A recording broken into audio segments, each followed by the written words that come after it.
happen. Yeah, I think that's his 11th one, probably the last one, if you're Masonically inclined. But no, I don't think it'll die, and I think we'll find out more as time goes on.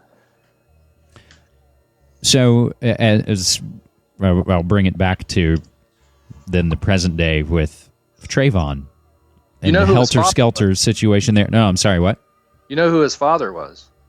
I think it was Justice Biddle, who was the trial judge at Nuremberg, the second one, alternates, which explains part of the reason Manson's so fascinated with Nazism. But he also claimed that he was programmed by a Nazi Jesuit in the St. Jabot's school. Huh. So he actually blames the Catholic Church. He actually blames the Catholic Church for his situation. Oh, well, no, there you go. We've got Bishop of West Virginia Catholic Diocese accused of abuse. West Virginia Catholics react to bishop abuse allegations. This stemmed from this Pennsylvania trial, but now they've basically said, yeah, it's this guy. He's in West Virginia now. My stepfather, Bill Walters, was raised in an orphanage in West Virginia, Catholic orphanage, and he told me that he thought that's what happened to Manson. And he also told me, and I know this because I talked to other people there, but I worked at DuPont for a short time. My father, stepfather, and several other men saw men running on fire and disappearing. Now, when I heard this back in the 80s, right around the time the Manson Moore story came out, I was like incredulous. Well, you just saw a ghost or something, right? Well, it happened more than once, and I talked to other guys who saw it, so it's a real thing, right? Well, 20 years later, I read about the Philadelphia experiment, and I find that that's supposedly what happens to veterans of the Philadelphia experiment. Now, the cover story is that that's some kind of effect of the whatever that was done to them, but I think it was a death ray. They were probably being shot with some kind of ray that disintegrated them. They were taking them out because they knew too much. That's just a theory. But I'm kind of a skeptic. I believe in the paranormal, but I've only had a couple of experiences in my life that I could genuinely call paranormal. I think a lot of it, and I only think, and they all happened at that one spot.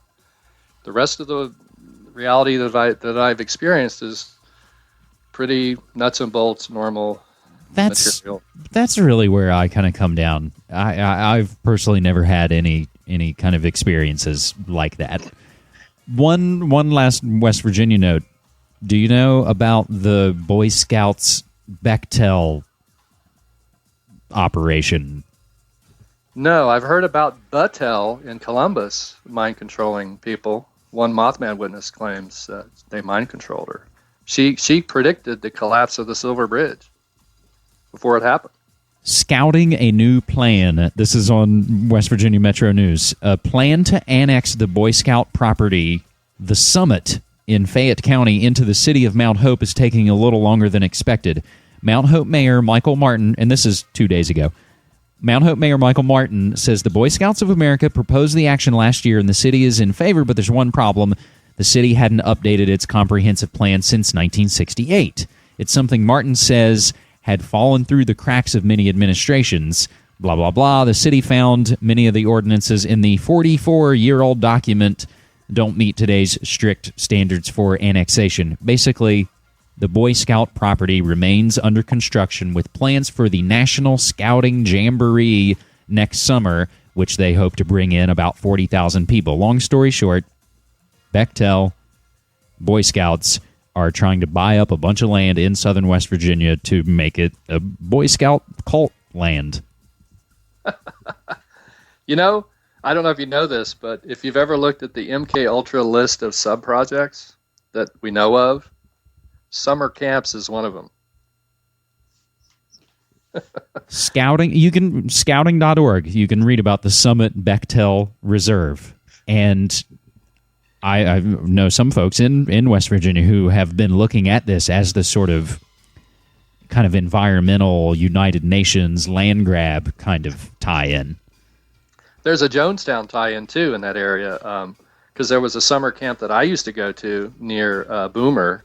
It's kind of over there near Summersville. In fact, yeah, I mean, we used to go to Summersville a couple times a week or whenever we were there. And that camp, Boomer is where the Layton family of Jonestown was birthed, and one of their family members invented the electrical circuit breaker and married an heiress to I.G. Farben, and then the whole family moved out to California and started doing allergy medicine research, and the son of the electrical guy was the head of Army biowarfare during the 50s, when a lot of this strange alien abduction, or whatever you want to call it, was happening in West Virginia. Manson, in fact, talks a lot about saucers, and that saucer contactees from the 50s often have contradictory belief systems that involve racism, Nazism, and environmental concerns, which is exactly what Manson has. And I got that from John Keel, who really studied these contactees. Man, I think we could probably go on like this for a long time. We covered the big ones, though. That was good. And, I not only to do, the rundown of the kind of calendar days, but also just to continue to kind of discuss West Virginia, hidden history. So I'd love to talk to you more in the future. So in closing here, Andy Colvin, what's the best way? What's the shortest, quickest, website-y way for folks to get to you? Facebook, Mothy Talk, Mothy Talk is the best. If you search for Andy Colvin on there, you probably get a bunch of Andy Colvins. But I usually have a big bird moniker picture of some kind. Right now, it's a giant bat that looks like it's smoking a doob. Oh, that's okay. It's being kind of stretched out. Yeah. Yeah. We also have the Forteans West site, where I'm the Washington State director. Got to click on Washington State to see my blogs. I only blog there every now and then. And that's about it. I don't work. We've got a website cooking, though. I used to have a website, but it was mysteriously stolen one day. It was just gone. Well, that and all the other things we'll have to discuss. So just one last time briefly in closing, what would you maybe tell folks to kind of watch out for in relation to Minerva and Manson and Trayvon and all of these things? Well, I'll just hawk my wares, because that's really where I catalog all this stuff. It's in my books on Amazon, Mothman's Photographer series, and now I've got the Mothman Speaks series, and there's one of those up now. I've also got that Men in Black book, Men in Black, The Secret Terror, which is a Gray Barker reprint, but I put in about almost 100 pages of appendix material that really explains all this stuff that I was just saying about the contactees and how they were programmed, relating to Manson. There's stuff about Manson and more in there. Stuff that Barker couldn't write about at the time. It was just too hot, too dangerous. So, and with that Men in Black movie coming up, I think it's a good alternative to the bogus, crap that they're trying to put out about the Men in Black.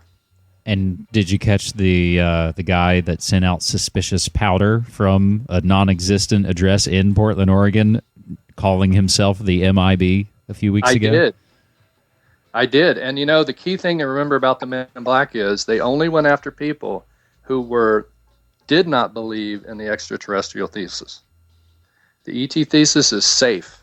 It's what they're wanting to pump out. If you're trying to talk about these guys as spies for the XX group or the X2 group, which is the American version of the XX group, they used to really come around and hassle you, and a lot of those researchers actually died mysteriously. So that's why that book, I think, is so important now, because times have changed, and now that the drones have been released, we can sort of talk about what really happened. Andrew Colvin, the Mothman's photographer from West Virginia, living in the Pacific Northwest. It's so great to talk to you, and I'm glad after so many actually years of just kind of off and on, back and forth, kind of hitting each other up with messages. I'm glad we actually made this happen on a happy 420. Millie Vanilli was right when they said blame it on the rain, because that's what makes the Northwest the strange place it is. And it is a gloomy one today. Man, thanks so much. I look forward to talking to you